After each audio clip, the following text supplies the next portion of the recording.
Alright, guys. Well, we're going to get right into it today. I'm going to start off with a question. Why are you afraid to get off Suboxone? And I probably know the answer. A lot of people are in the same consensus that the stuff they read on the internet, heard on YouTube videos and stuff like that, and well, mostly in comments. It's a lot of comments on YouTube videos that really turn people off to the idea of quitting Suboxone. And I was the same way. I was deathly afraid to quit Suboxone. I was thinking, man, I can't do this for months on end, and I got work to do. I got hobbies. I got all this stuff I have to do, and I just can't do it. So I kept pushing it and pushing it and pushing it and stuff like that, and eventually I got to the point where I was like, well, I think it's something I should try. And the day before, a couple days and up into actually starting the taper process, I was absolutely afraid. You know, there was a couple nights I couldn't sleep because that's all I could think about, and like I was putting myself into withdrawal before I even started it.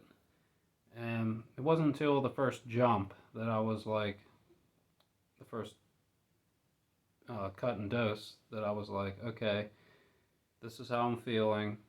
It's not great, but it's not horrible. It's something I can do. And that was from 2 milligrams to 1 milligram. And once I got that, I stayed on that for a month.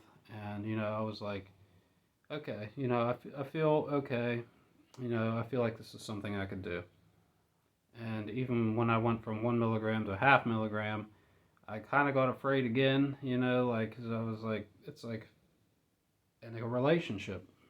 Slowly, but I stayed on 1 milligram for a month. If I didn't already say that, but and then I stayed on a half milligram for 3 weeks, and then I jumped off. And going from 1 to zero point 0.5 was it was different from going from 2 to 1. I will say that it was quite different. Um, I didn't feel quite as bad. I didn't have the chills as bad, and I didn't have the loss of sleep, which I thought was completely strange.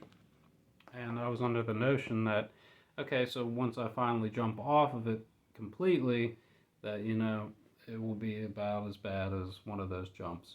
And it was a little worse, I will say that, but it's completely manageable. A lot of it's in your head. Plain and simple, a lot of it's in your head.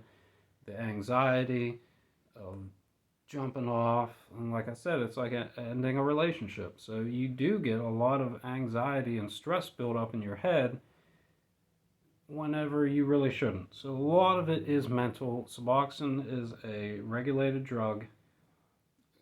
It's not like tapering off heroin or something like that. No, it's nothing like that.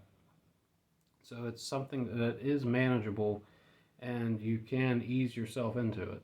It's not a comforting thing. I mean, you're going to be uncomfortable. You're going to find days that you're uncomfortable, but like I said, you got to stay mentally strong, keep yourself together, work towards your goal and your goals of getting off Suboxone, because it will benefit you in the long run.